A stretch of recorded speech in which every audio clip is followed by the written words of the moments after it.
speak on it with who you with, Curtdog. I'm out. I'm out. I'm out. I'm out. Welcome to speak on it with who you with, Curtdog. I'm out. I'm out. I'm out. I'm out. Welcome to speak on it with who you with, Curtdog. Welcome to speak on it with who you with, Curtdog. I'm out. I'm out. I'm out. I'm out. Welcome to speak on it with who you with, Curtdog. Welcome to speak on it with who you with, Curtdog. I'm welcome. I'm welcome. I'm welcome. I'm welcome to speak on it with who you with, Curtdog. Welcome to speak on it with who you with, Curtdog. I'm welcome. I'm welcome. I'm welcome. I'm welcome to speak on it with who you with, Curtdog. Welcome to speak on it with who you with, Curtdog. I'm welcome. I'm welcome. I'm welcome to speak on it. Welcome to speak on it. Welcome to speak on it. Welcome to speak on it. Welcome to speak on it. Welcome to speak on it. Welcome to speak. Welcome to speak. Welcome to speak. Welcome to speak. Welcome to speak. Welcome to speak. Welcome to speak. Welcome to speak. Welcome to speak. Who you with, Curtdog? Who you with, Curtdog? Man, this has been a great year so far. It's Thursday night. Want to welcome everyone on Facebook, YouTube. Yeah, there I go. I messed up. Stop it, risk. Facebook, YouTube, Twitch, Twitter. D Live is always in the house, and also our audience on Anchor.fm. It's Thursday night. You know what time it is. My girl's in the house. We've been talking about the show for some time. Our last show of the year, and we saved this one for the best. We're going to be talking about black laws versus white laws. Now, some people feel like it's not a difference in it, but it is. So, without further ado, my little sister, Miss Risky. What's going on, Miss Risky? Nothing much. Boy, you be breaking my spirit sometimes. Listen, my apartments broke my spirits today. Oh They Lord. decided to, I guess, power wash the carports with no notice. And so we have like no parking, like free parking spots. So we had to get creative with our parking and, got nervous when I saw the tow truck taking cars away. And I was like, whoa, whoa, whoa, whoa. Are you taking cars? They're like, we're not towing them. We're just relocating them so we can power wash. And then they're doing it, painting tomorrow. And I'm like, well, I won't be here tomorrow, so I'm good. But yeah, it was interesting just because I could see my car from the patio, and I saw that tow truck near my car because I was at the fire entrance. So I was like, uh oh, Yeah, like that's you towing? No, okay. one of the worst feelings you can ever get. I remember back in the days, I was actually, um, I stayed in these apartment complex. Well, I was running inside real quick. Wasn't no parking right up front, so I was running inside real quick, and so I parked in the apartment complex next door. And as soon as I got in, I heard, I said, I know that ain't my car. Ran out there, it was my car. I said, now, God damn. So I ended up having to pay the guy to take my payment off the hooks. Yeah, I said the Plymouth. It will say Plymouth. The Plymouth with the big one, the huge back window in it, the hatchback. So, but it was a good car. It got me from point A to point B. Welcome to the show, SAL out of Florida. I forgot, out of Florida. Welcome to the show. What's up with you? She's a beast in the transportation industry. Um, so tonight, well, let me ask you a question. What time of day were they doing this? Because they just gonna come out, remove cars, don't say nothing. Yeah, and like one of the, I guess I don't know what she was. She was like supervising, um, and just making sure that the cars, like, and then the tow company that you were using they were abusing these cars. I was like, oh yeah, you ain't touching my car. Skid marks everywhere. They were dropping things, and I'm like, oh Lord. But my car was fine. They were just trying to move them from the carport so they can access them. But yeah, they gave no notification, at all. And I guess it's an all day thing, from 8 to 6, and then tomorrow they're gonna paint from 8 to 6. Mm. And Yeah, that's and the jacked crazy up. thing is, like, what the problem is like, why are you doing them all at once? Like, usually you do them in segments, but they're doing big blocks, and it's just all over the place. So, but Well, my that's car was fine. Nobody touched my car, so that was fine. well, that's a good thing. Um, well, we actually have a great show in store for everyone. If you are tuning in, if it's your first time, please take the time to What are like. you flipping them, homeboy? Oh, you All I see hear is that? just papers or something. Well, that's my notes. I had printed them off. I can have them in front of me.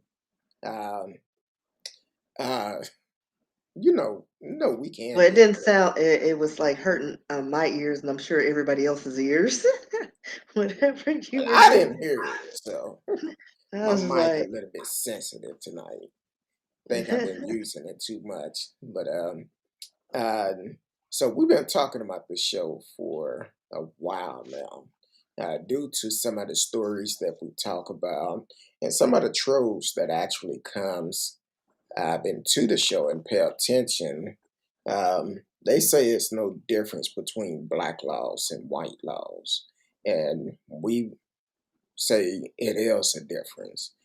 We see a difference in it because of that amount of time between the two that we get. Um, so we're gonna hit on that tonight. You can actually chat live with us in the comment and be a part of the show. Interact with us. That's what the show is all about. You may not agree with everything that we're saying, but if you are following me on Facebook, um, you can see I put all our resources on my page. You can click on the resource yourself and read it for yourself. And no onion, no snoops, none of that. none of that. It's straight up resources from reliable resources. Um, and also, before we get too far, this is the last show of the year, but we have a contest going on. We're going to do a drawing. Um, Probably when we come The back off, 31st we're gonna is do the the end drawing. of the contest, so we'll do it around then. Okay, I so think that's what the flyer said. something like that. But we're gonna do it in the contest end on the 31st. How you get your name in that drawing to win a prize, which we have some great prizes that is sponsored by Miss Risky and the show. Um, you can win the prize by going to YouTube. Go to YouTube, like, share, subscribe to the channel, and make a comment on the video saying speak on it. Hashtag speak Um, on it. And then also Speak you on can it. go to at RSKEE on Instagram and do the same thing. Hashtag speak on it, so we'll know who is participating in the contest. Yes, and please do not just make comments on these pages and think we don't know if you subscribed or not, because we know. I get a message as soon as you do it. So definitely do that, and then if you are new, go to all our social media page and do it. We're gonna write the names down, put them in a bucket, draw it out, and announce the winners. And we'll send you the gifts. So, but you have to do it, and that's what we're looking at doing. So definitely be a part of it. It's really great gifts. I think it is, and it'll be interesting. So definitely do that. As soon as you do it, I do get a message. So don't lie. Um, But tonight we're going to go ahead and get it started talking about black laws and white laws. And we're actually going to discuss that. And hopefully it would open people's eyes to it, the difference between our justice system based upon the color of your skin. Yeah, and it's gonna be kind of technical. I'll try not to make it so boring and history lesson like, but it's a long research. So we'll try to break it up for you for comments. But initially, let's see, this one's going to be based on a Stanford University study on traffic stops. The researchies, researchers studied nearly 100 million traffic stops and found Black motorists are more likely to be pulled over. Traffic stops from around the country has concluded that on average, Black drivers are 20% more likely to get pulled over than white drivers. And this is based on traffic stops from 21 state patrol agencies, 29 municipal police departments between the years 2001 and 2017. The results, which reflect experiences that have long been shared by people of color, revealed an observable racial bias in both traffic stops and subsequent decisions to conduct vehicle searches. Harvard T.H. Chan School of Public Health states that Black Americans are 3.23 times more likely than white Americans to be killed by police officers, according to their research. They examined 5,494 police related deaths in the United States between 2013 and 2017. The rates of deadly police encounters were higher in the West and South than in the Midwest, West, and Northeast, and that's according to their studies. Racial disparities in killing by police varied widely across the country, with some metropolitan areas showing very high differences between treatments by race. Black Chicagoans, for example, were found to be over 650% more likely to be killed by police officers than their white counterparts. In another study in 2018, Black people were arrested 5 times more than white people in the United States. In 250 jurisdictions, Blacks were 10 times more likely to be arrested than whites. The review examined arrest data over a 3-year period of time ending in 2018. And that was, at that time, the most recent statistics available. In a report by Joshua Redden Miller, law enforcement system is states that law enforcement system is systematically racist. There's almost no consequences to abusing, bullying, offending, or killing Black people and some minorities. Yes, there are laws that are supposed to be upheld, and we are all supposed to be protected under that umbrella. Unfortunately, that umbrella starts falling apart when it comes to protecting the Black demographic. And you also see a lot of time if a person of color is being harassed by a white skinned individual, the police or someone in power will automatically go to the aid of the person who they most identify with over the person of color.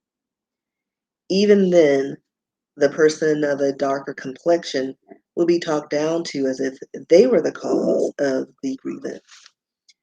They will oftentimes be made to feel as if they are responsible for the occurrence and advised to change their behavior, while the white or non Black individuals who caused the disturbance will get barely a slap on the wrist. In the past, when a Black person was killed, there was practically no outrage. There was very little justice for the victim and their families. And this is because though our laws, even though there are laws against murder and violence, it doesn't seem to be enforced when it comes to the Black demographic. In 2020, that all changed with the murder of George Floyd. This was the first time officers were recorded blatantly abusing their power, which ended up with the loss of his life. Derek Chauvin, excuse me, the officer who knelt on Floyd's neck for 9 minutes and 29 seconds, was tried, found guilty, and sentenced to 22 and a half years. The other officers, J. Alexander Kuhn, Cho Tao, and Thomas Lane, their trials will begin March of 2022 for aiding and abetting counts. Now, this segment is going to be similar cases, different outcomes. So we're going to compare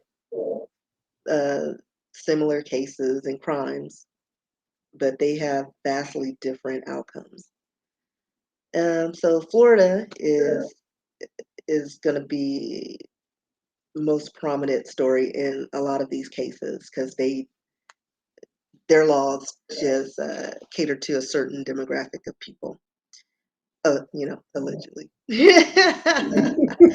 Okay, so Florida 19th Judicial Circuit Judge Sherwood Chip Bauer gave a black man 26 years in prison, while a white man he gave 2 years time served for the same crime in the same circumstance. The two men pled guilty to 2 counts of the same crime. They both had the same sentencing total, the same lowest permissible sentence, but the judge sentenced the black defendant to 26 years state prison while sentencing, like I said, 2 years to the white counterpart. These men, Chase Linker, and I know I'm butchering that name. I couldn't find anyone with an easier name, but that's how it is. He was 19 at the time. Lamar Lloyd, 21, black. And so let's do a little comparison to both of these. So Chase, I'm just going to call him Chase because I cannot deal with his last name. It's Legleitner, whatever that is. So Chase was 19 when he committed an armed robbery along with 5 other people. What? Oops. You got me closing out my story, Kurt. He popped up a message. I'm not sure. I'll read that message later. So he committed the robbery with 5 other people on November 3rd, 2008. He was arrested February 2009. Lloyd was 21 at the time when he and another man committed 2 armed robberies in Stuart, Florida on March 18, 2009. He was arrested later that night. Now, both were charged with 2 counts of robbery with deadly weapon, a Class D felony. Chase pled no contest to the charges against him on November 18th of 2009. Same with Lloyd. He pled the same March 11th, 2010. Now, both of them had 138.2 sentence points, which yielded a minimum sentence of 82.65 months, which is just under 7 years. On July 23rd, 2010, 19th Judicial Circuit Judge Bauer sentenced Lloyd to 13 years in state prison on each 2 accounts, yielding a sentence of 26 years.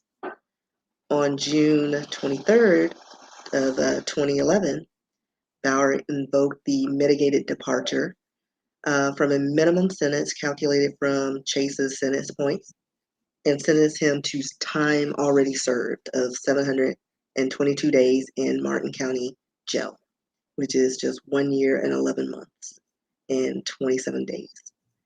The 2 men were charged with the same crime in the same court, had an equal number of sentence points, and were sentenced by the same judge.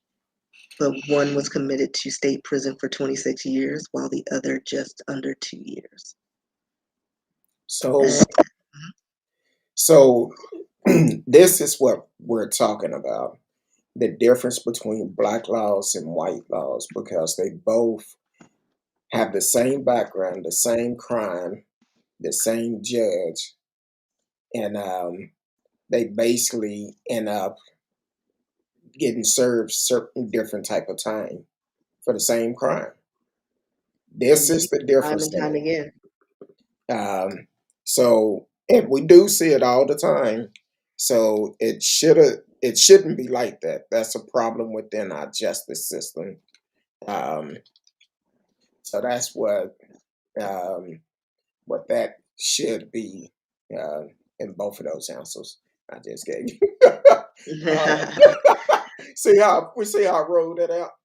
Yeah, but And then, in the next case, Brock Turner, who's 20, white, from Stanford. He was an ex-swimmer, versus Corey Beatty, 19, black, Vanderbilt University football star. So I don't know if you remember Brock Turner's case. He was witness of raping an unconscious woman in an alley behind a dumpster. For 16 months, they used his Stanford yearbook picture in the media instead of his mugshot, and despite the fact that he was arrested in January 2015. And his actual mugshot, wasn't available to the public until around uh, March of 2016. And that's after the case had blown up worldwide.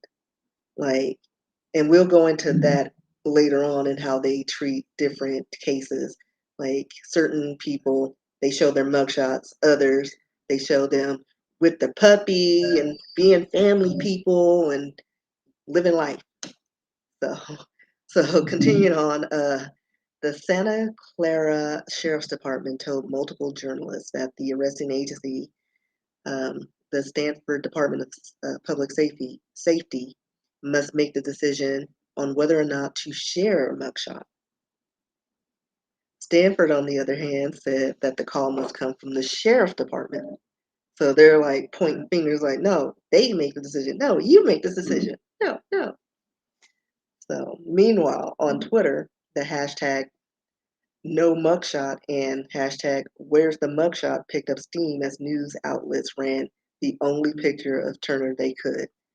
Um, wire images of wait, yeah, I'm not sure what that means. I think I need to edit that more. But they kept using his school picture instead of like his mugshot. So Corey Beatty, who's 19, black, Vanderbilt University football star, was one of 4 Vanderbilt University football players who carried an unconscious 21-year-old female student into a dorm room, gang raped, and sodomized her. They photographed her, videoed her, and one urinated on her face on June 23rd, 2013. In July 2016, after being convicted by Davidson County Criminal Court jury, um, by a Davidson County Criminal Court jury, Beatty, who was 22 years old, received a 15-year prison sentence, the minimum allowed by law for his crime, while both uh, the victim and the prosecutors had asked the judge for the maximum sentence possible of 25 years. After he gets out, he will be required to be listed as a sex offender for the rest of his life. Now, the sentence for Turner, after being found guilty on 3 felony counts of sexual assault, 6 months and 3 years of probation, which was 3,000% longer than what Brock Turner was had gotten. Or I'm mixing my stories. Forgive me. It's 3,000% longer. Is the sentence that what was his name? Brock Turner. Beatty gotten. Oh, baby, So yeah. yeah, um, you know what I mean. Yeah. So Beatty, his sentence was 300% longer than what Brock got. The crimes were comparable, and that's according to what was posted in the New York Times Daily News. So why are minorities painted as the villains and as villains who deserve harsher sentence? Media. The media prefers to show the white offender as human, to show that he's just like you and me. He's a family man. He likes, he was in the war, or he's got 3 kids. Da da da. Like, and they make up most of the faces that you see on television. Because we're still a minority. On the other hand, you need a villain, and that's where the minorities come into play. Even when blacks or other minorities are in the news as the victim of crimes or committing crimes, whether they are the offenders or not, they show unflattering photos. Typically old mug shots that have nothing to do with the crime itself, shots of the victim as they are in distress. Those images represent how the world views blacks and other minorities. Less than animals, inhuman, wild, unkempt, criminals, and other defamatory adjectives. An example of this is shown in 2015. University of Cincinnati police officer Ray Tensing was indicted for the murder of an unarmed black man named Sam Dubois. NBC, BBC, CNN, and other mainstream media outlets used a mugshot of Dubois from a previous unrelated arrest to report the story. Tensing, on the other hand, was shown in his police uniform. The images used to report on the deaths of unarmed teenagers, Michael Brown in Ferguson, Missouri, Trayvon Martin in Stanford, Florida, drew similar criticisms.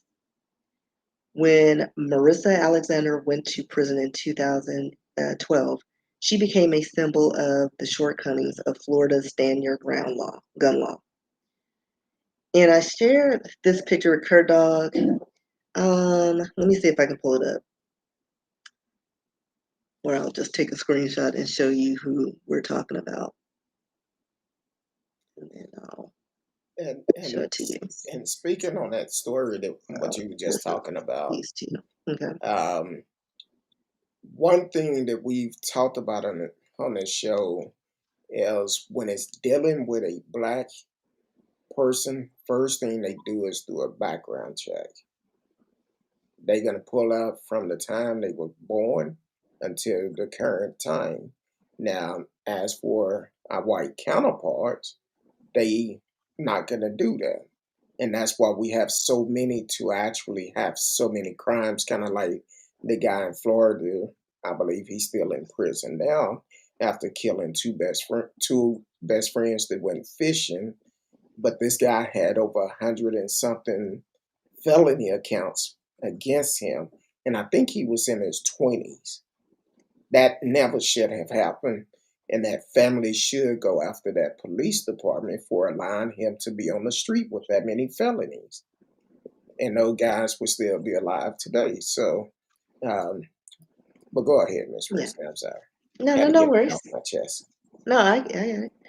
So Alexander, the picture I just showed you, is a black mother who was a licensed gun owner when she shot at her estranged husband in 2010, saying she feared he'd hurt her.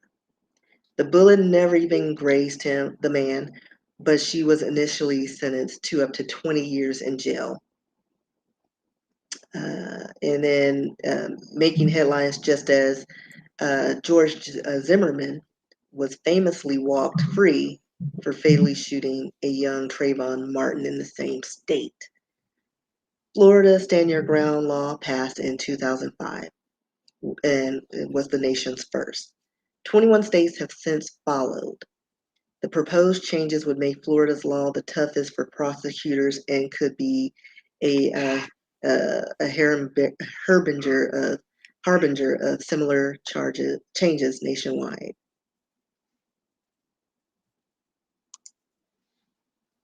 So, did you need to do your thing, or do we still?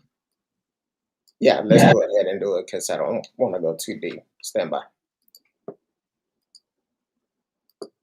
You are listening to Speak On It with Who You With Curtdog and Miss Risky. We are talking about the difference between black laws and white laws. So definitely continue to tune in, and hopefully this will help someone that don't understand the difference between them. But by being a black person ourselves, we have experienced this. We see the difference between it when two people commit the same crime, go to the same judge, and it's a different sentence served based upon the color of their skin. Go ahead, Miss Risky. Okay. So one opponent, Democratic State Senator Audrey Gibson, has called the Stand Your Ground measure a getaway with murder bill.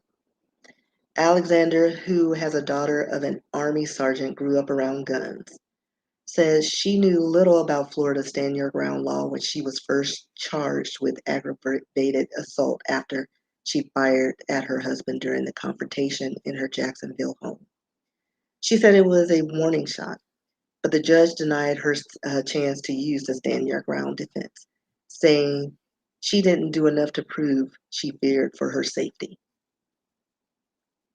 So notice that trend. And you've seen this throughout the years, and we've done these stories where the Karens, oh, I feared for my life, but yet you're in my face. They get away with it, and we can't. Well, I know we have a storyline, but then we haven't really talked about this, but this came out earlier today as we're talking about Stand Your Ground. Senate votes to allow concealed carry of guns without training or background checks.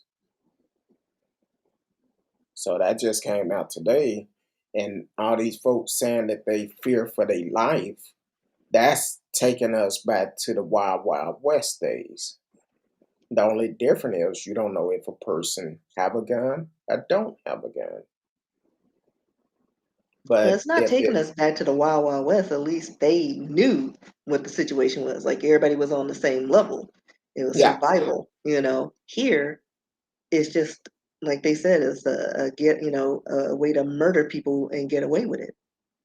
the murder, Like you can just use the keywords, I feared for my life, and if you're a certain complexion, you get away with it. and if your skin been kissed by God's son, guess what? Right. Don't You're a try felon. that. Don't Right. try that. You will be arrested on the spot. Exactly.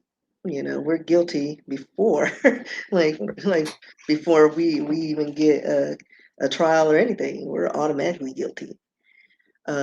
Just like in the case of George Zimmerman, he in 2013 told the police in a phone call, um, he stated he spotted a real suspicious guy. What made Trayvon Martin suspicious wasn't really clear at the time, besides the fact that he wore a hoodie with a sweatshirt and walked slowly in the rain.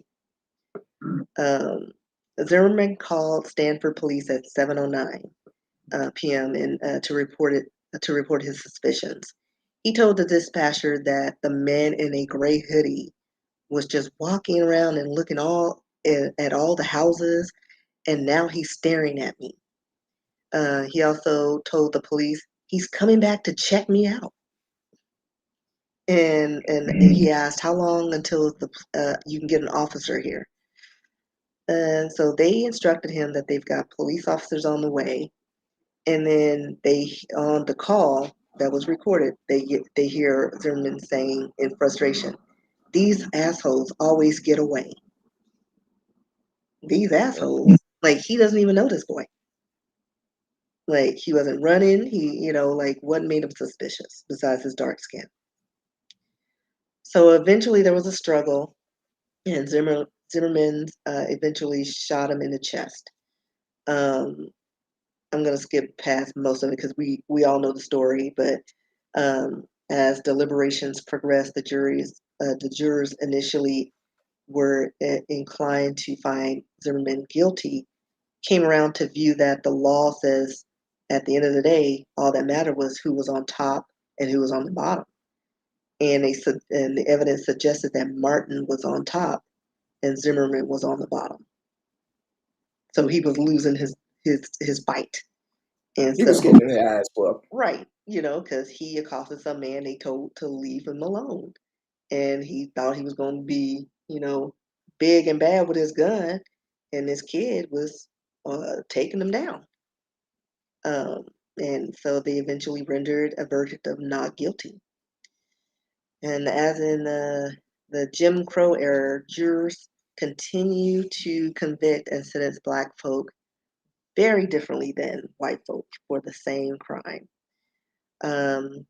Like you see in the Florida Stand Your Ground case. And we're going to see more and more of that come in here in the future. Like I guarantee you, with all these new gun laws.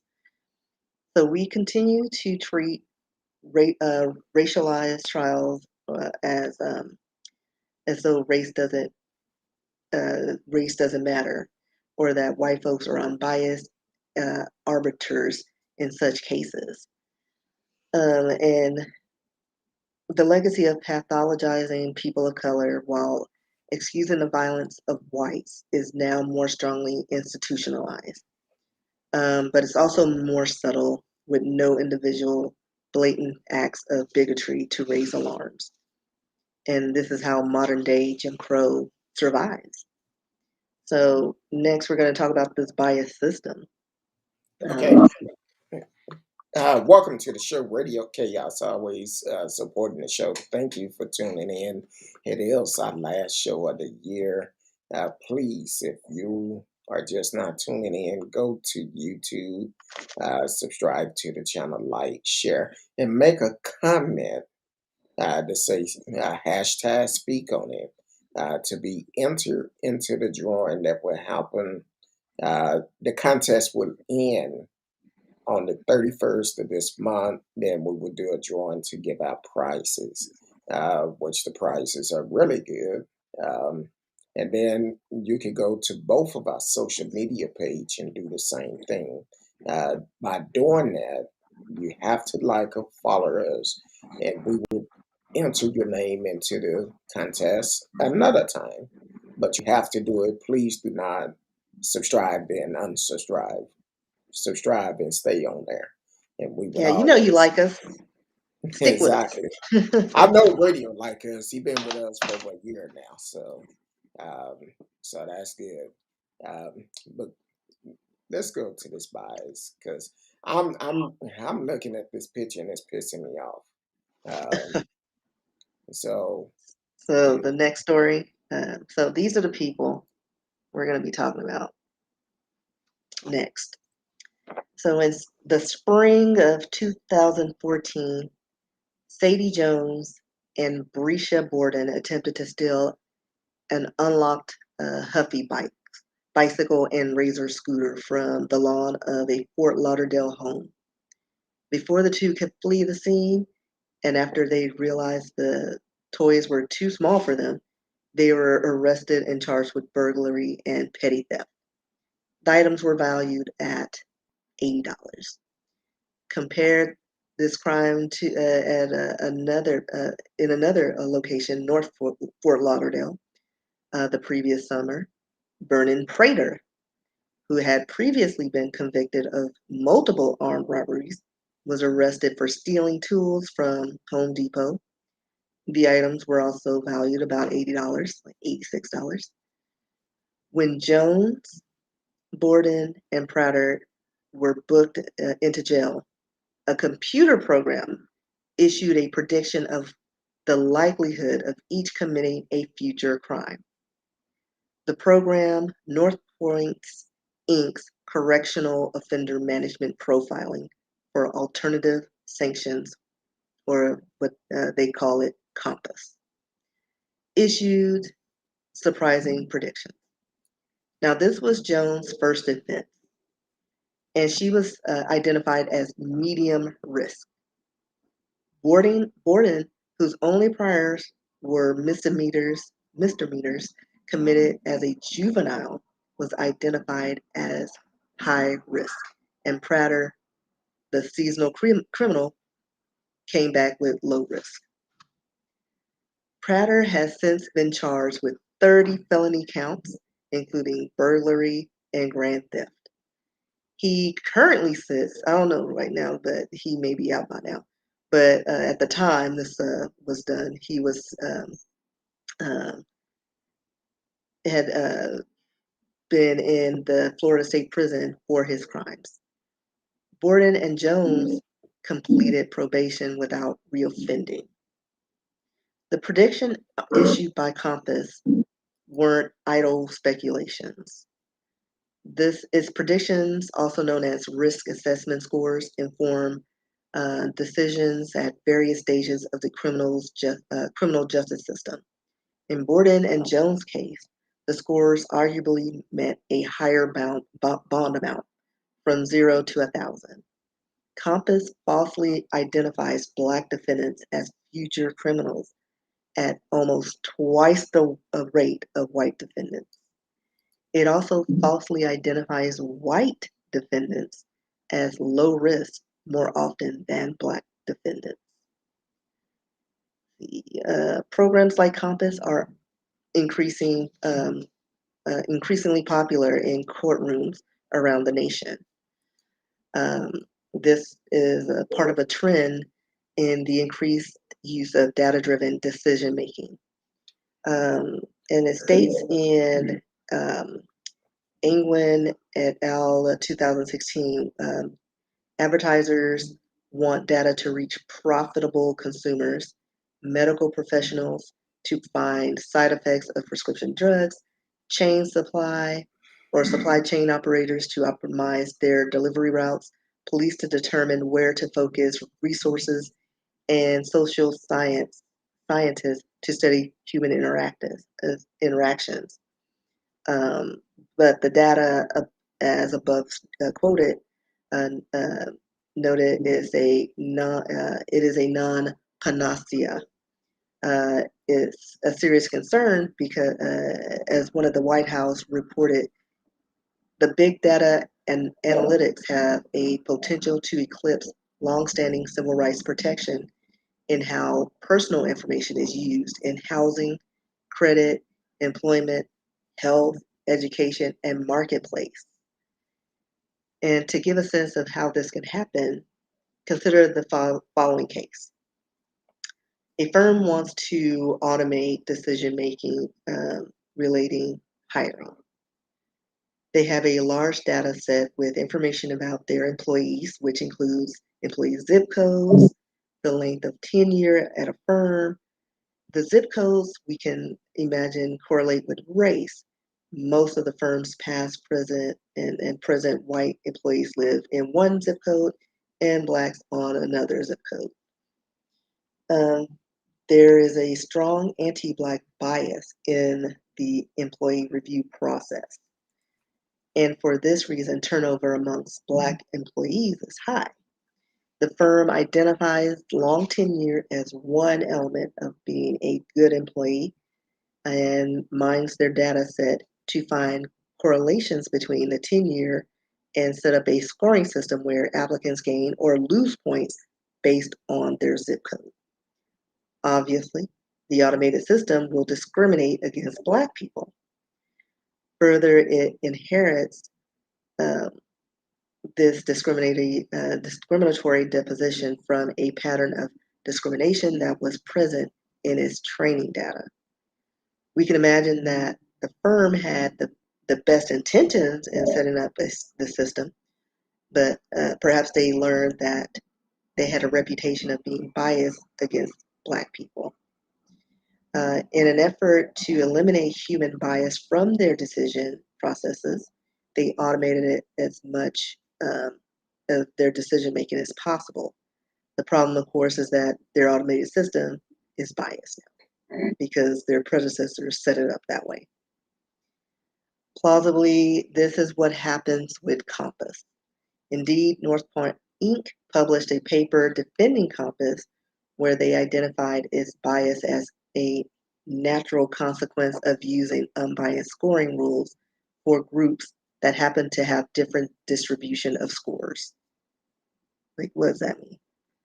In other words, it's okay that Compass falsely identifies Black defendants as future criminals at a higher rate than white defendants. After all, Black people are disproportionately likely to be arrested. So millions of Americans struggle um,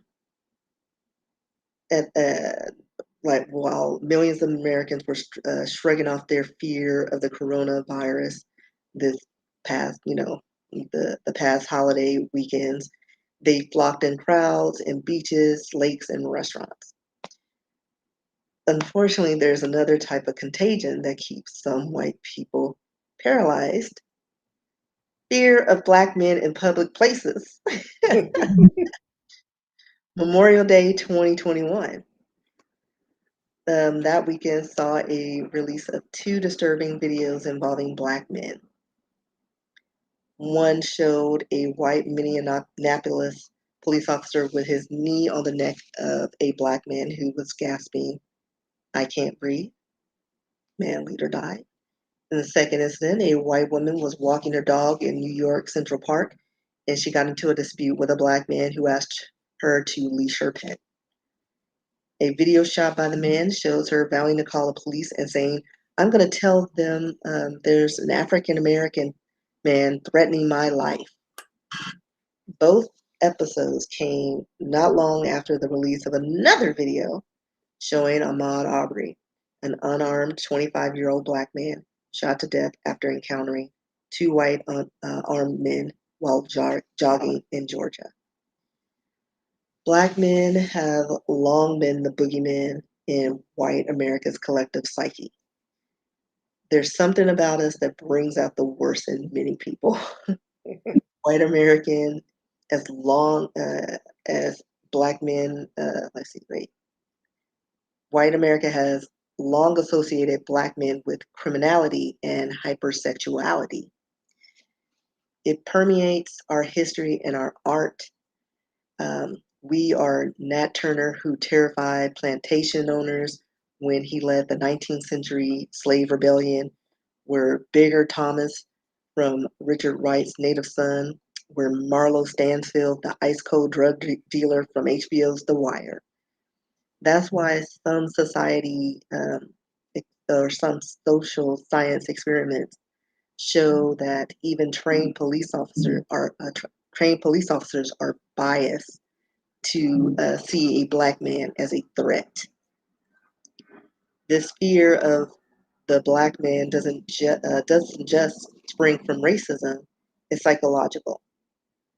There is a body of work in literature and psychology that speaks to a historically traditional or tradition where some white people, white men in particular, project a primal aggression that they refuse to see in themselves onto Black people.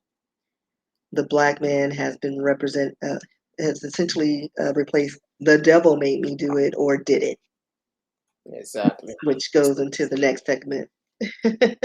So it's a couple of things in this one that you said. Hmm. One, even the damn computer Right, discriminate against us. exactly. So that tells you a lot. This young I mean, it lady, goes with redlining as well, like how certain cities and schools get funding. It's all biased information that's put into a computer. And though the person who set it up that way didn't mean it to be biased against other races, that's what it's doing. Because they're like, oh, well, this neighborhood here needs this because we want to protect this. We're going to forget about this. So everybody on that line gets screwed. These people, yeah, yeah. regardless of race. And what pissed me off about the picture that you sent earlier about Vernon Prada and Uh-huh. Barisha Borden. Okay, prior two armed robberies, one attempted armed robbery. Um, he was charged with grand theft. He's listed as a low risk. Um, As for Risha Borden, prior offense for juvenile misdemeanor. So those files should have been sealed. Right. Uh, And have nothing to do with the present, exactly. and that's like we get convicted before we're even set in the courtroom. Like they're looking at our past, our parents' past. Well, their mom was in jail and da da da. Like they go to whole family history, and it's like I just stole bubblegum. 20 years. Mhm. And He's a and menace. that's the reason why you hear about they start to pick and choose, or they do these surveys about how many black kids is going to end up in the prison system as a child. They test them and they say, oh, they're going to end up in prison. Well, if somebody voted I was going to end up in prison, they could kiss my ass because I'm not going to jail. Never been to jail, not going. So, I'm too pretty for jail, and yeah, I'm too spoiled. oh, you're not going to go in there like little Becky after Yeah, it's stealing like the I'm gonna lose 20 pounds and have my sneak ass. and do yoga all day. Yeah. She might be doing yoga, but somebody going to be behind her. Big Bertha. You're going to be downward Stretching up the dog. muscles. Like downward dog woman. Downward dog. Get down there and wash my drawers again. Welcome to the show, T Cal. I seen T Cal come in. Thank Hey you for supporting the Marcella. show. She said last show of the year with the Terry, ma'am, Marcella's not the last show. Yeah, yeah, we need a What did break. what We did need my a man vacation. do on my Thursday nights? He's so Repent and plan for heartbroken. next shows. And then he said, "Oh, hello, Miss Risky." That's what he said. Uh, well, we got to remember that the prison industry system is also, yes, it is. It is. Prison system make great money. Uh, and that's why so And then many, when we talked about that in earlier shows, how they make money off of certain groups of people. Was it like the 14th Amendment? Is that the one after slavery? I can't remember that far back. Somebody remind me. Radio, do you remember? I know radio would He be definitely taking remember. notes. So he But yeah, restricted. Let me see. That was on February the 7th. No, but that's the way they look at us. The color of our skin is a threat to a lot of people.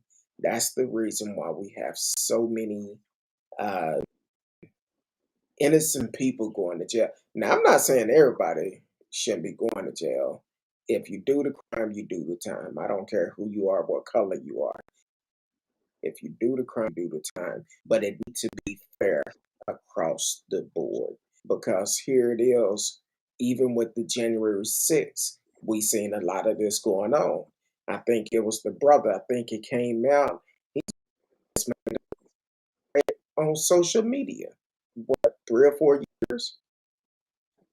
Ones that was there that actually went into Capitol Hill, got probation, time served.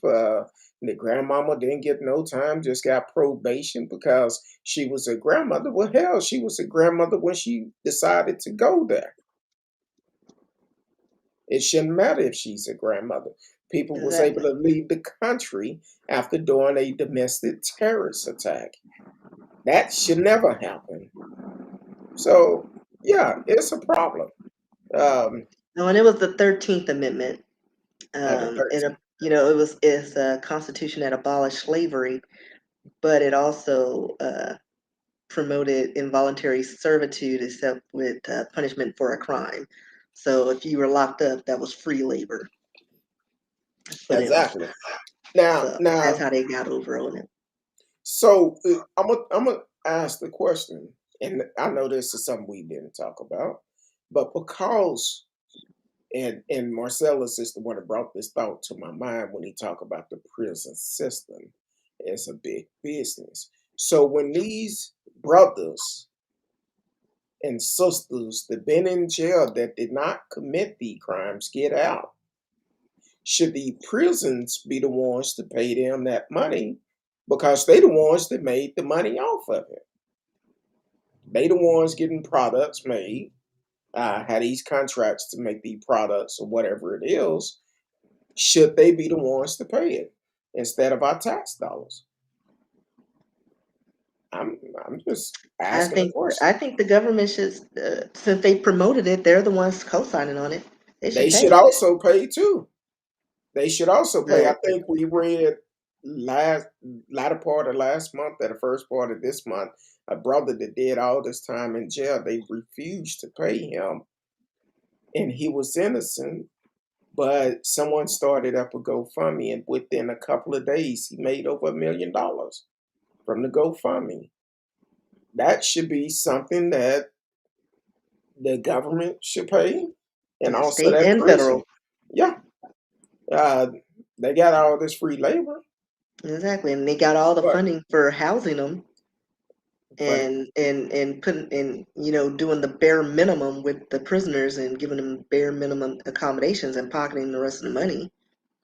Like, no, they need to change some things. um, Marcella said if someone kills someone and they go to jail, the prison industry system is getting paid off of the suffering of a victim family, and the killer will work inside and pay the prison a hustle. Yeah, because think about it. All those phone calls not free. Well, I thought the family members paid that, the collect calls. Somebody got to pay it. Yeah, I think the families pay for it or whoever they call, Yeah, accept those charges, right? So yeah, I remember. This had to been about 20 years ago. This guy I used to work with. He ended up going to jail, local jail, I think on some tickets. He called me collect on my cell phone. I didn't know no different. Called me collect on the cell phone. We talked maybe 2 minutes because he wanted me to reach out to his wife. That call was over $100.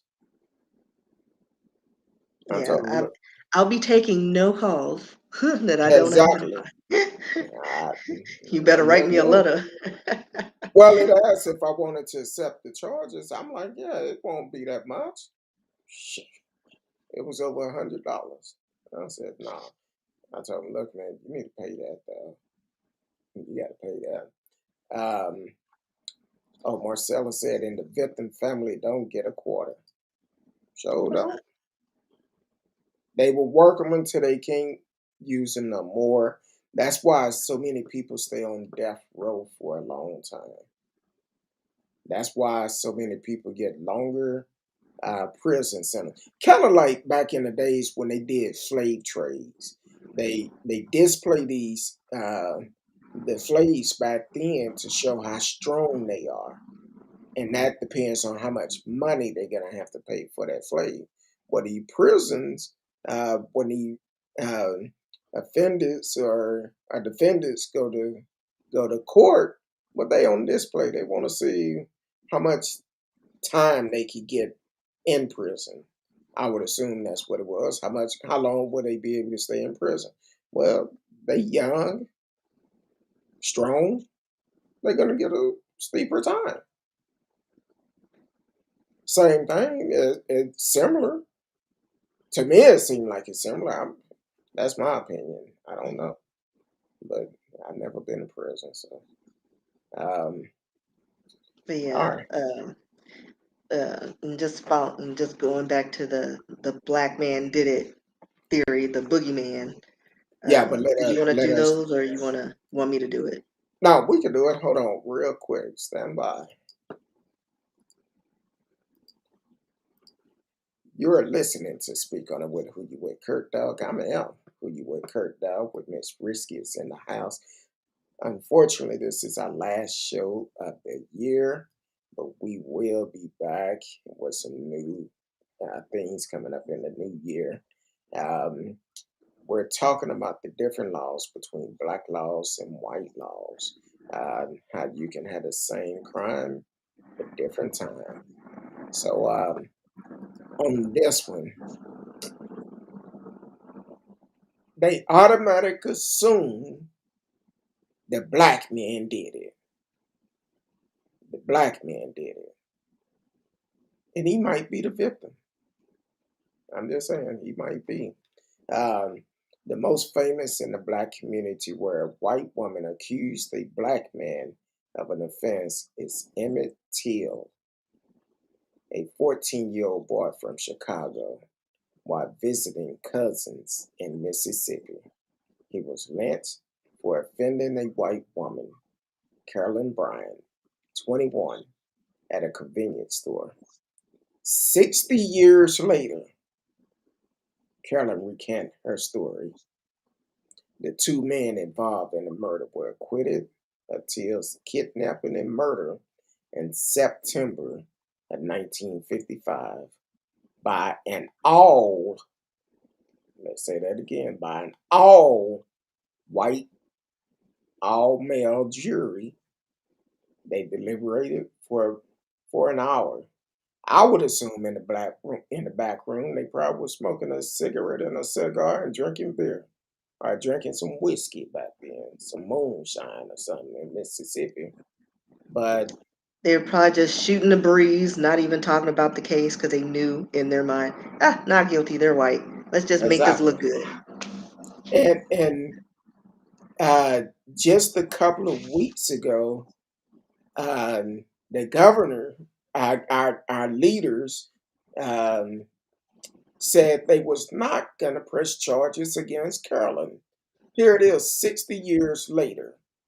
She recanted her story. But because when she recanted her story, it picked up speed, people started talking about it and wanting her to be charged. But because she's white, And old and feeble. Mm. they don't want to charge her. So But I'm Bill like, Cosby about the same age, and they put him all in the jail. And he and could barely speak. trying to get his release overturned. Yep, Charge that woman. exactly. I don't care how old you are, how old the case is, charge them. Exactly. And matter of fact, this is one way we could get justice. Emmett Till movie is getting ready to come out. We need to make sure that movie is number one. And we're not getting sponsored by this movie, but we need to hear the story. I appreciate Emmett Till. Emmett Till mother, never met her, but bless her soul. She said when this happened to her son, she did not want a closed casket. She wanted the casket to be open where everyone can see what they did to her son. So that take a lot. I've seen the Because he pictures of was it. mangled. Yeah. Matter of fact, we mentioned that the young man out of Louisiana, I forgot his name, had Yeah, it started Carolyn, with a Q. yeah, out of, I know Marcellus probably know because he's from Louisiana, but and still nothing have happened today of that case. So the thing is, it's a lot involved. This should not happen. It should not have happened. But if Emmett Till was a white kid, they would have thought it was funny. Yep. He would have still been around harassing females. But um, um, so that's on that one. Ed Johnson arrested for sexually assaulting a white female in Chattanooga, Tennessee in 1906. The victim was allegedly knocked unconscious with a leather strap. Johnson became a suspect when a witness claimed that he saw him carrying a leather strap. Though Johnson denied owning one, Johnson provided numerous alibi witnesses at trial. Nonetheless, he was convicted by an all-white jury and sentenced to death. While the U.S. Supreme Court granted a stay of execution, a mob broke through the jail and brutally murdered Johnson. In a public hanging, Johnson's tombstone reflects his professed innocence. God bless you all. I am an innocent man. In February 2000, his conviction was finally postponed, overturned. That's. Uh, I'm gonna keep on going because this is. I know what you're saying, Miss Risky. We still have a lot to cover. So, Scottsboro boys' conviction raised public awareness about racist injustice and galvanizing the civil rights movement. In 1931, a fight occurred between black and white boys on a freight train traveling through the town of Scottsboro, Alabama. The police rounded up all the black boys riding on the train and ultimately arrested 9 black boys ranging in age from 12 to 19 years old. 2 white girls then came forward alleging that they were gang raped on the train. All 9 defendants claimed innocence. After 4 separate one-day trial with an all-white jury, 8 of the 9 was convicted and sentenced to death. Their appeals would last over 20 years. On retrial, one of the rape victims testified that the rape was fabricated.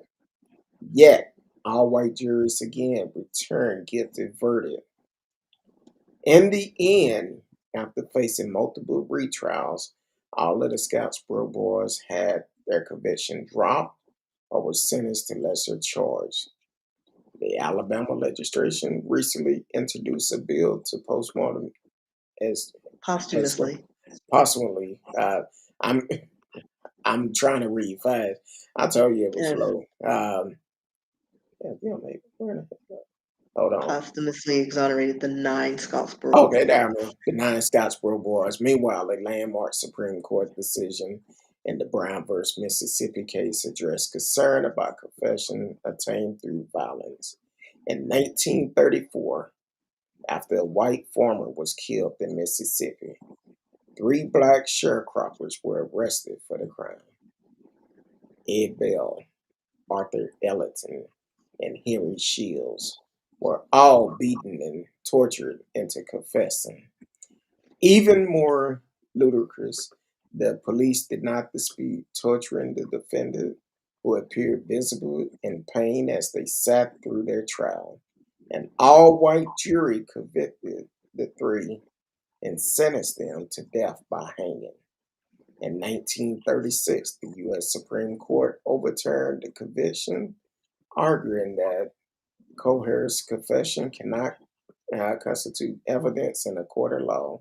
This historic ruling paved the way for the Millennium Rule to come decades later. Ellington, Shields, and Brown were never fully exonerated because they took short plea deals for fear of facing another unjust retrial. Black women were also subject to the same unequal treatment in the criminal justice system. In 1945, the state of Georgia executed Lena Baker for killing a white man who had kidnapped and assaulted her.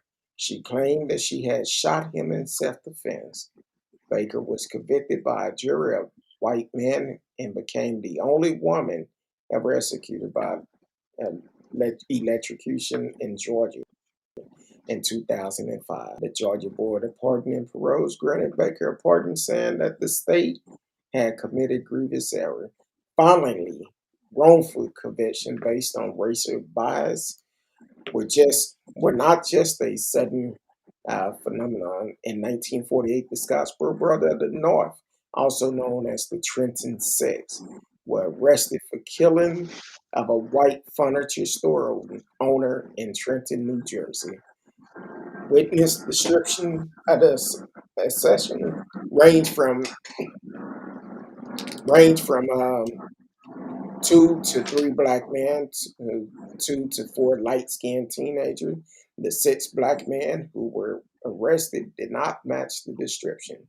5 of the 26 signed in Constitution confession, which they maintained at trial were coerced, all provided rock solid alibis. Nevertheless, an all-white jury convicted the 26 and sentenced them to death. On appeal, their conviction were overturned due to weak evidence and the perjury of the medical examiner. After multiple retrials, 4 of the 26 were acquitted and 2 were found guilty of a lesser sentence. Then we go on to the Central Park Five. One spring evening in 1989, a group of around 30 teenagers were hanging out in Central Park, New York. Some of them were causing serious trouble, including badly hurting others in the park and harassing homeless people. The same night, a 28-year-old white woman, Tricia Mila, I hope I said that right, but close Yeah, enough, Meili, Mealy, Meili. had been out jogging in the park. She was found beaten and raped and was in a coma for 12 days. In that time, the case of the Central Park jogger would grip New York. 5 black and Hispanic boys, aged between 14 and 16, would be found guilty and jailed for the crime.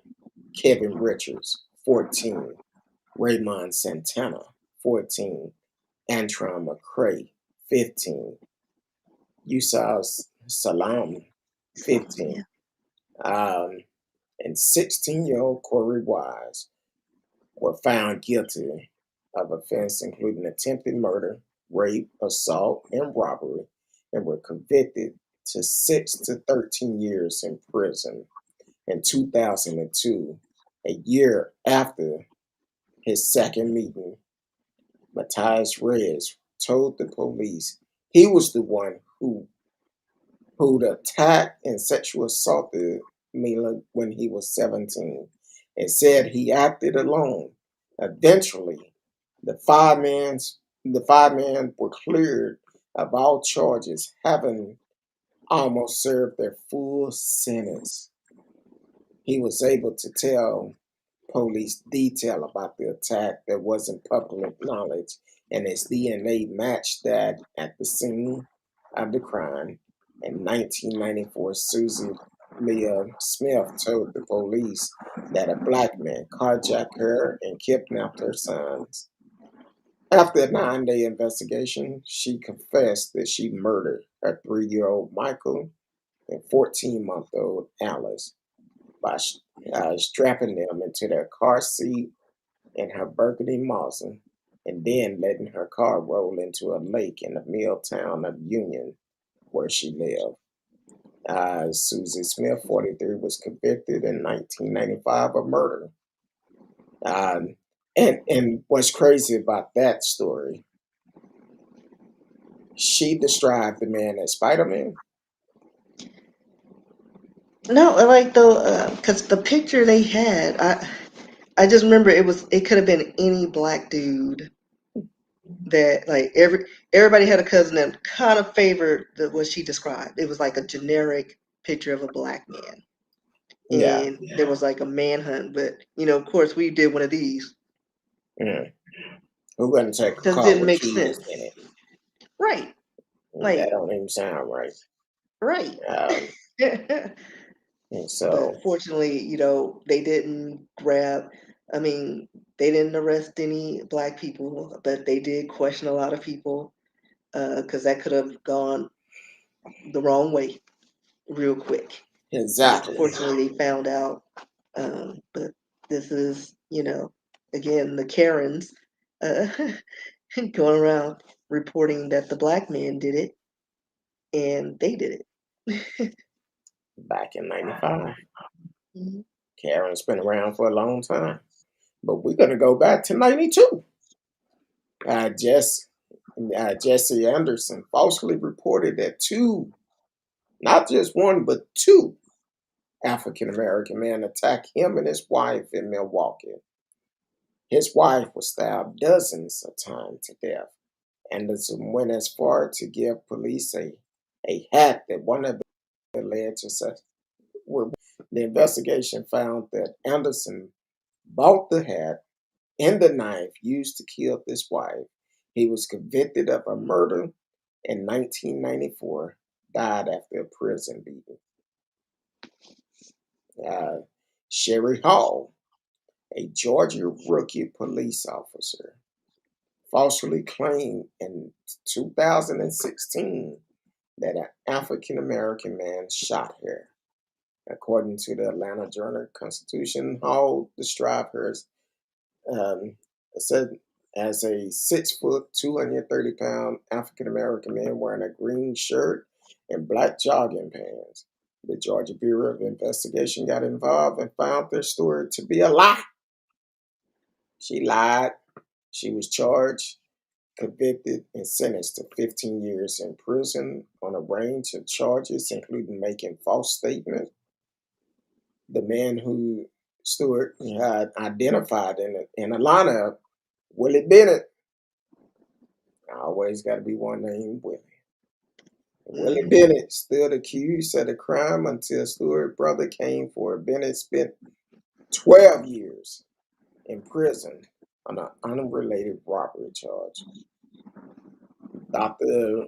Uh, Rita Walker at Licensed Clinical Psychological told ABC News on Thursday that the consequence of African American being falsely blamed for crimes can transition to internalizing racism. It is. That's our system. It is. Over the course of generations, some, not all, but some Black people um, To internalize. start to internalize this notion that I don't matter. My life don't matter.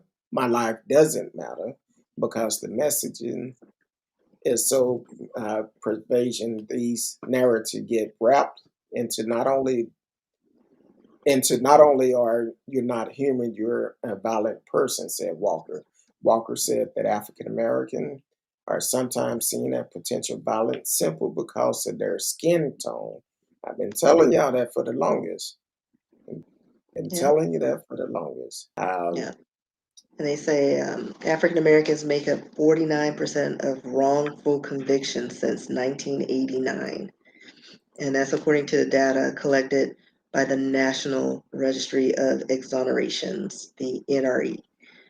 By contrast, 37% of whites and 12% of Hispanics were exonerated during the same period.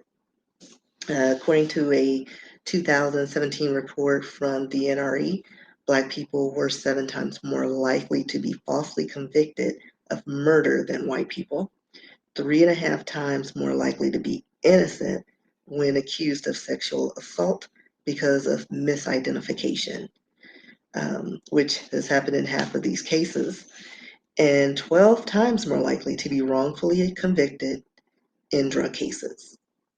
Recently, I know somebody wrote in and wanted us to talk about this person, Alice Sebold.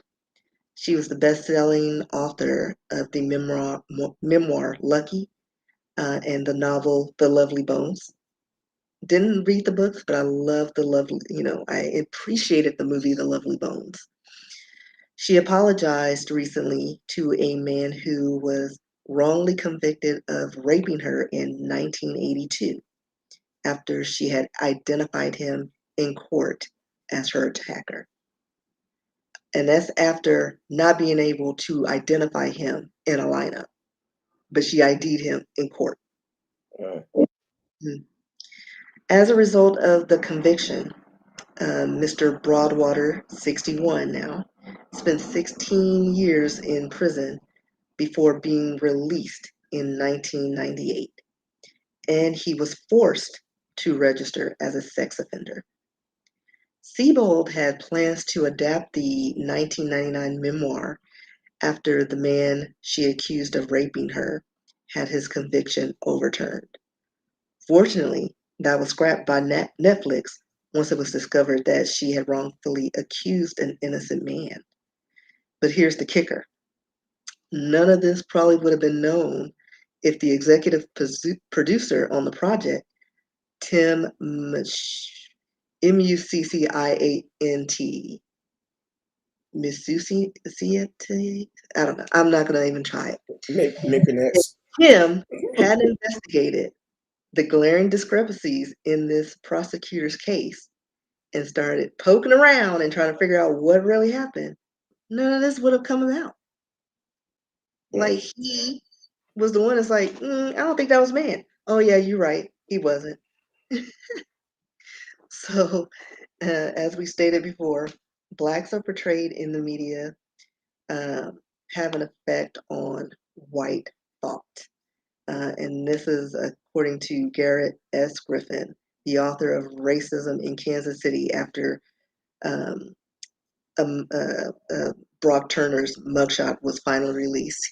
He had wrote about these disparities in the white versus black laws or what have you. But think about that statement. No one group of people have been disparaged, portrayed in more derogatory ways than black people. Take the description black. Black is typically associated with negative things. Black art, black magic, black heart. When things turn black, it's rotten, it's gone bad, etc. Disney characters with dark features are depicted as villains. White is always equated with purity, clean, new, angelic, free, etc. You get it. The fair maidens are always coveted by the dark villainous counterparts. These images have been ingrained in our brains since childhood. The images are also perpetuated in the media. This bias not only affects how people are treated, but also how they are spoken to or how people receive information from people who are different. And you may have experienced this in your time when you're giving some instruction to somebody and they're like, oh, your tone's a little, you're getting a little irate, or you're getting a little, you sound upset, and you're talking to them in calm tones. It's like, no, I'm calm. I'm just stating facts, just letting you know, let's not do this anymore. But it's always taken as a sign of aggression, like from someone with darker skin. And I don't know if any of you guys ever had that happen to you guys where you had to change your ways, like, and it's like, just because the lighter skins didn't like how it was presented. Like they get their feelings were hurt that you were calling out them being wrong or calling them out for making insensitive comments. Oh, I'm a racist now? I didn't say that, but you brought it up. If the shoe fit. All right. If the hoodie fits, like it's just funny. Like we always have to change our ways to and adapt our way of being to appease other people. We walk on eggshells in certain situations. We have to, like we're taught at a young age, keep your head down. Don't give too many people too much lip. If an officer comes up to you, you pretty much like, yes, sir, Mister. Like we have to do all these things, but nobody's telling them how to not bully and mistreat and talk to people any kind of way. And shoot up Like it schools. goes both ways. Like, why do we have to conform? Just like as a woman, why can't I wear a short skirt without some man feeling the need to grab me? Like I'm wearing this because I'm cute. It doesn't give you the right to grab or do whatever, So why do I have to change my being to accommodate somebody who has no home training? True. Sorry, I'm no longer going to stand for it. And hopefully 2022 we see a lot more changes because now we're starting to see more people being held accountable for their actions on both sides, as it should. Um, a lot of grievances or assaults on Black people are starting to now see um, that their attackers or their bully, people who bully them, get arrested and get charges placed upon them. So hopefully this becomes a theme, and hopefully now that there'll be limited Karen interactions. False reports get you jail time. Sorry, not sorry. Well, when we talked about those all white jury, a couple of things came to mind. One, the Ahmaud Arbery case. Um, they selected pretty much all white jury except one. Right. Um, the And even con- he was kind of questionable, when he wasn't even like, it was like a mixture, right? well, we didn't even know who he was until I don't know if they identified him now, but even the Minnesota police officer that shot the brother last year, that says you're reaching for her taser, they selected all white jury. And I've been out of pocket. I don't know what the outcome of the trial is, if it's a verdict yet or not. Um, but what they try to do is try to take it back to the early days where they could say, hey, we're going to select all white jury and we're going to make sure we get them off. But it didn't work in Georgia. And I don't know about Minneapolis with the, I forgot her name. We talked about it last year on the show. Um, what was his name? Was it Grant? We've talked about several cases of people being shot and Too killed many. by unarmed police officer. Um, so it's kind of, I'm trying to see. Uh, and then even Derek Chavez, who was found guilty for killing George Floyd, he just um, admitted to killing him in a civil case. He pled guilty, and because of that, they want to give him, I think, 25 years to run with the same sentence for killing George Floyd. So he made a plea deal. So he haven't been sentenced in George Floyd case yet, have he?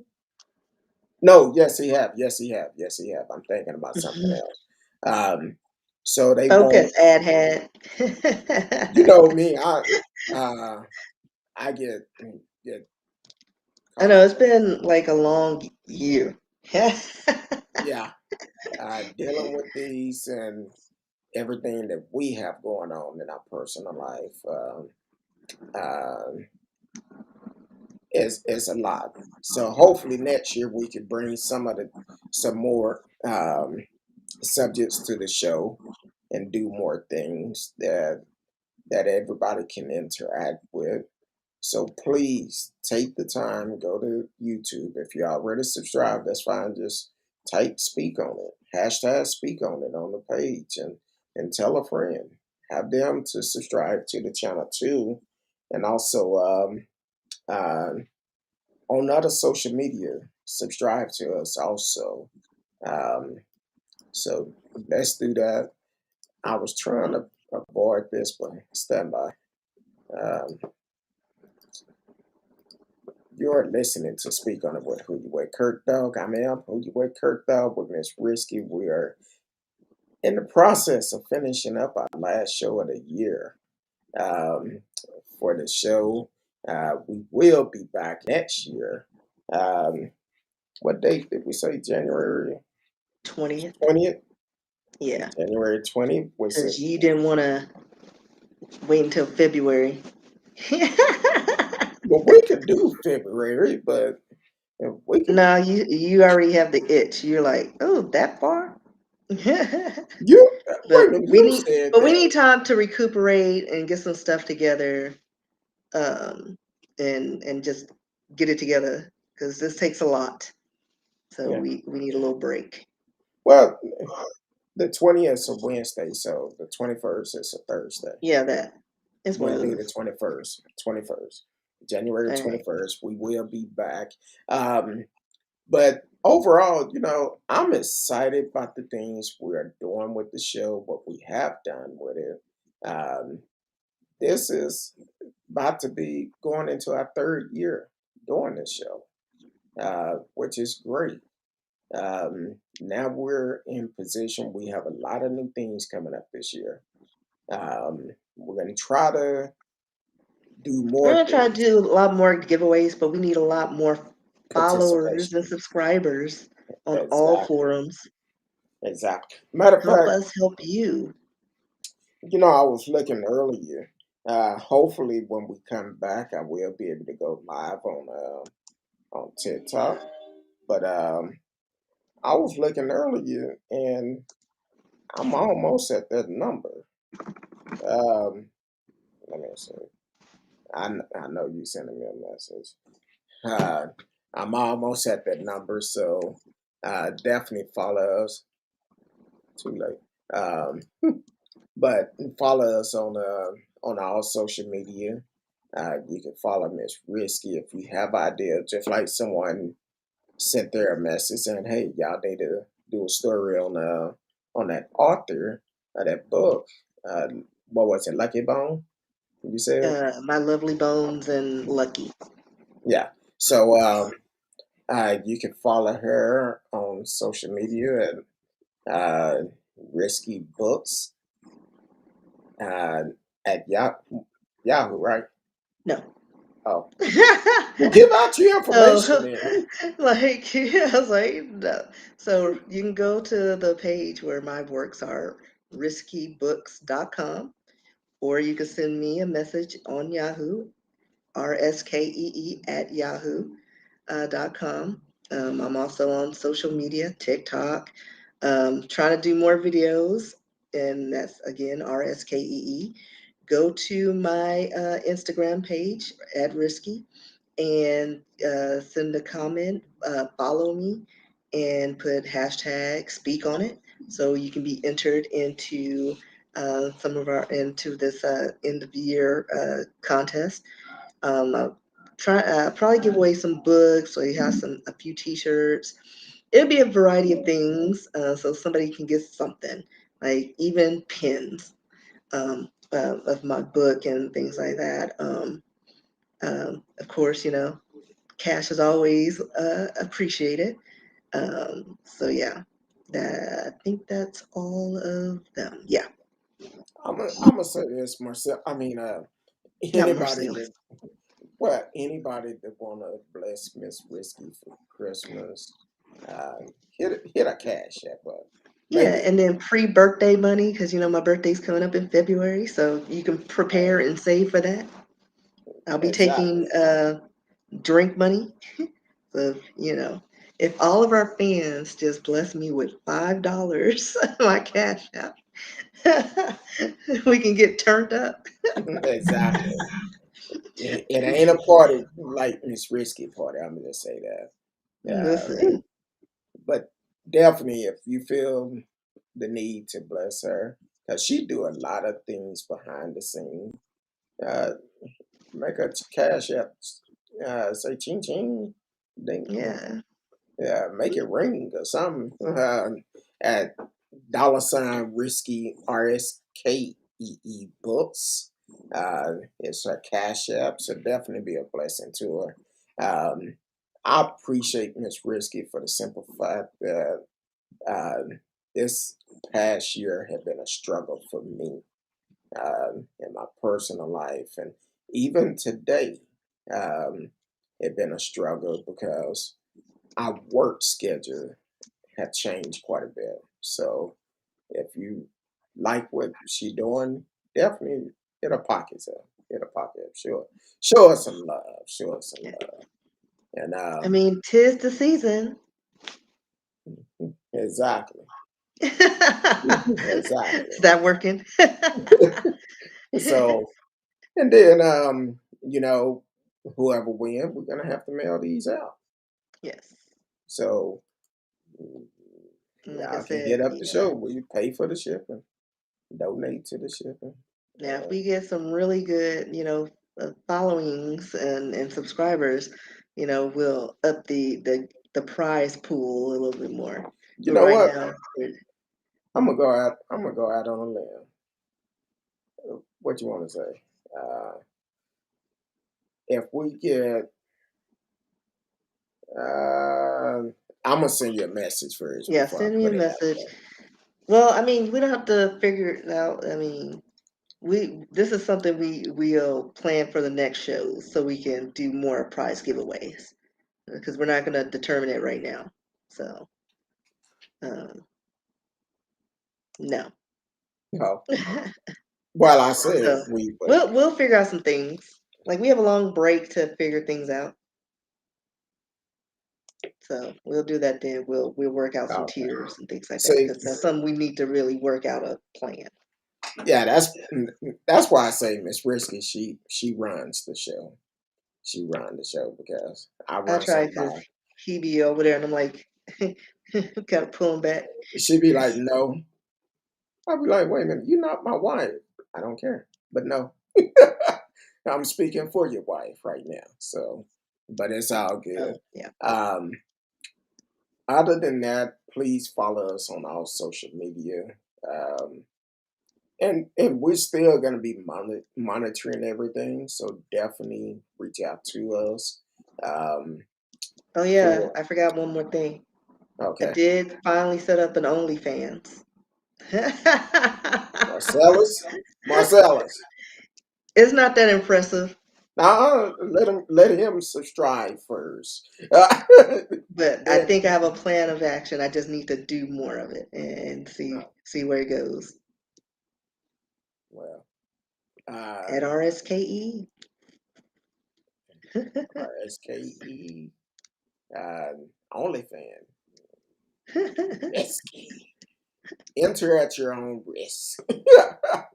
That's all I'm gonna say. Thank you, T Cal. We love you too. Um, it's gonna be hard not to come on here, but we will replay shows, do reruns. So definitely support those. Please put on there hashtag speak on it.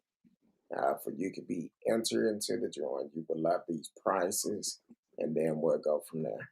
Um, any final words for you, Miss Risky? No, that's it. Just Um, follow us and help us keep this show going. exactly. I want to thank each and every one of y'all for the 2+ years. Getting ready to go into our third year in March. Want to thank y'all for rolling with your boy uh, through some good time and bad times.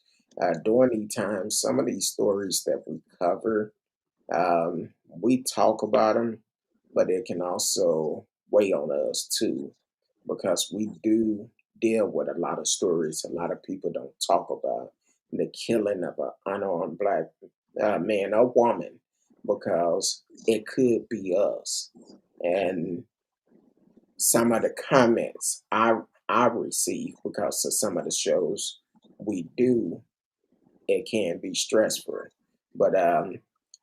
But we want to tell everybody we appreciate y'all. We thank y'all for rolling with us, sticking by our side, during a good time and bad times. And also, we want to pray that you and your family have a wonderful Christmas and a better New Year.